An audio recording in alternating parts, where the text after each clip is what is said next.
Fanatics Worldwide, today is another day. Ayan, so may tutulungan tayo ngayon, no? May dala silang gamit ng papa mo? Okay.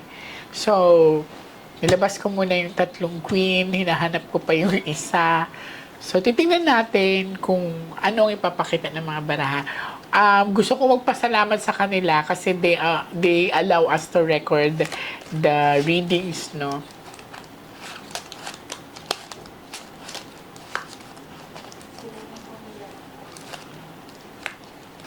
Pumunta kayo 4 a.m.? Yes po. So, umuwi ako kanina, mga 3:30, ay mga 4. Siguro pagkaakit ko dumating kayo.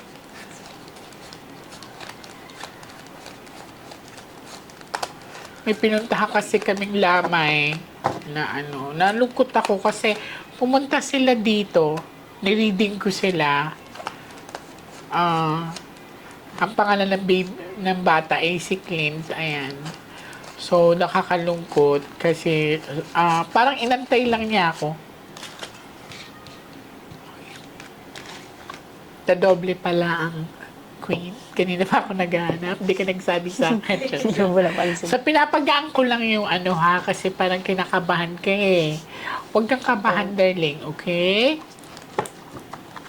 Ready ka na? Yes po.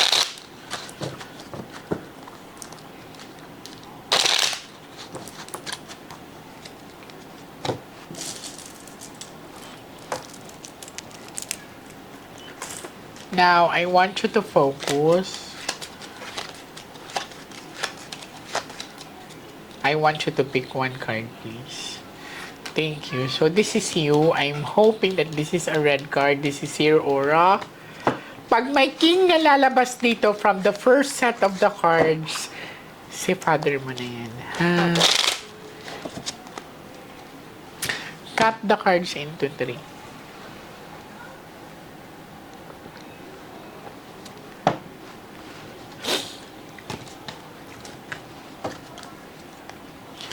Now, kumuha ka ngayon ng 7 cards of total, lagay mo dito.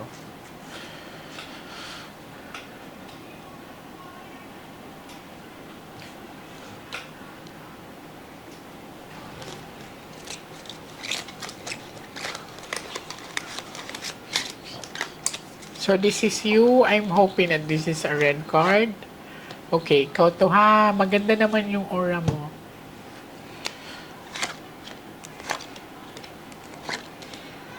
Okay. So, pag may king na lalabas yan, si daddy na yan. Kung mapapansin mo, daughter and father, no? Parehas kayo. Okay. Sa pinapakita sa akin ng mga baraha, kasi nagdalawa ang kulay dito ni father, may madami na siyang nararamdaman sa katawan niya. Tapos, isa sa mga reason na pinapakita dito, I see a complication sa dibdib. And hindi ko alam kung hypertensive siya, pero ang sinasabi din ng baraha ay madalas yung pagkahilo niya. So, dalawa lang kasi indication nun. May pain din ako nararamdaman sa dibdib niya. Ang sinasabi ng baraha sa akin ngayon, darling, ay may pagdududa kayo sa pagkamatay niya or pagkawala niya. And sinasabi dito, madami kasi siya nararamdaman sa katawan niya. I see a complication as well. Okay? Ilang araw siya sa hospital? Ano lang po yun eh. 1 day lang po nung mismong sinugod na po namin siya. Kasi darling, maaring inatake ang tatay mo eh. Yun po. Kasi ang sabi dito sa dibdib niya.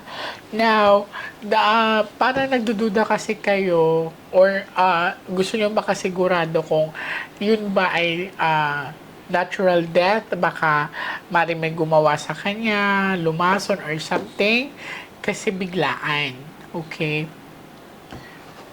Titignan pa natin. Okay? At least ngayon, nagkaroon kayo ng konting linaw. Okay? So, kanina pa po sila andito. Ngayon ko lang sila nabasahan gabi na. Dalawa lang naman ang nakikita niyong bumababa dito sa kwarto ko. 'Di ba? Yung iba masaya, yung iba malungkot. Cut the cards into three.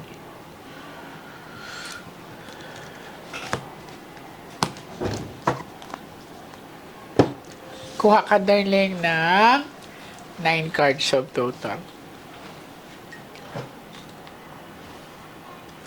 Sumasakit kasi dibdib niya.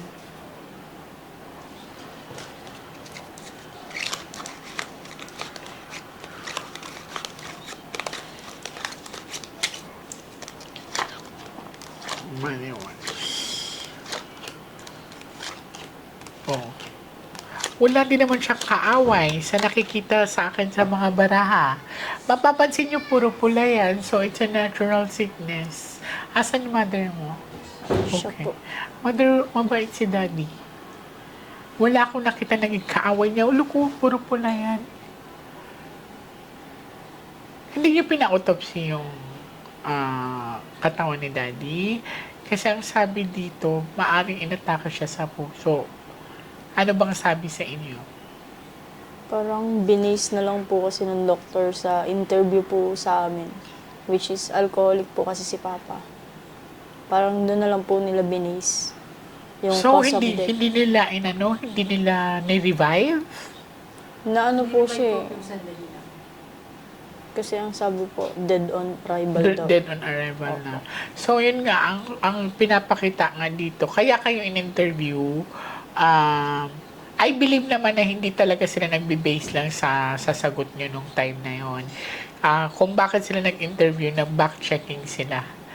Kasi kung ang sinasabi ng doctor, dead on arrival siya, baka sa biyahe pa lang, bumitaw na si daddy. Ang sabi nga, maaring inatake siya. No?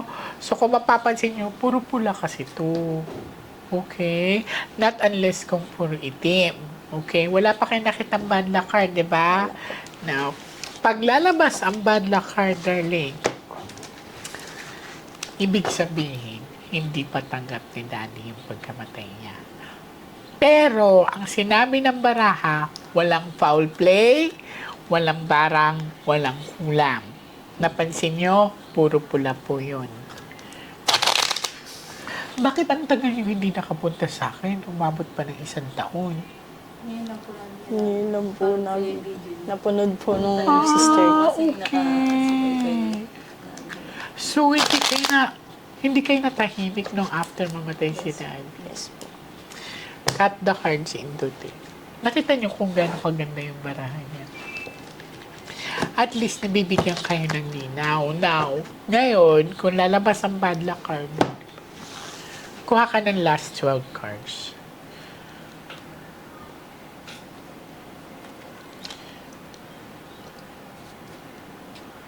So, lahat to, tita, anak mo. Isa po din. May isa pa po din sa papa. Okay. So, ikaw ay kaibigan? Okay lang. As long as masaya kayo, walang problema doon.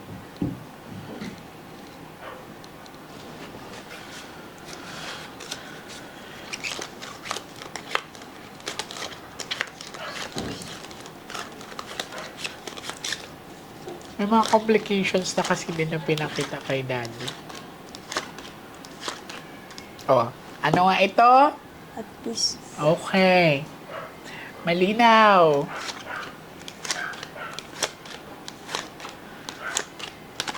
Oh, may nakita ba kayong bad luck card? Wala.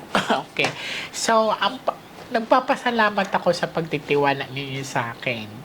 Alam kong 1 taon siguro na dinadala niyo ang pag-iisip na baka may kasalanan ang hospital or may gumawa or something. Pero malinaw, hindi ako ang bubunot ng cards. Sinagot kayo. Okay? So, ang pasalamat natin at peace na siya. Ngayon, kung may time kayo bukas, dalawin niyo si daddy. Okay? Kung hindi niyo man madalaw, punta kayo ng simbahan, magsindi kayo ng puting kandila para sa kanya. Pasasalamat. Okay? May tanong ba kayo? Ano nararamdaman mo ngayon? Okay na po. Magaan na po. Magaan na sa dibdib. So, ano ang unang pumasok sa isipan mo nung nakapila ka sa akin? Na gusto ko pong malaman yung totoo. Totoo. Tungkol po So, kay now Papa. sinagot ka. Opo. Ha? So, again, it's a natural sickness, it's a natural death, inatake si Daddy. Okay? Maraming salamat po sa inyo. Uulitin ko, kung may time kayo. Ngayon, makakadaan ng simbahan, please do. Kung wala naman, dalawin niyo bukas si Daddy. Okay? Thank you po, Maraming Miss salamat Jay. sa inyo. Ako dapat magpasalamat sa pagtitiwala ninyo. Sana makabalik kayo ulit sa akin. Okay? Thank you po. Thank you God po. bless you. Thank you.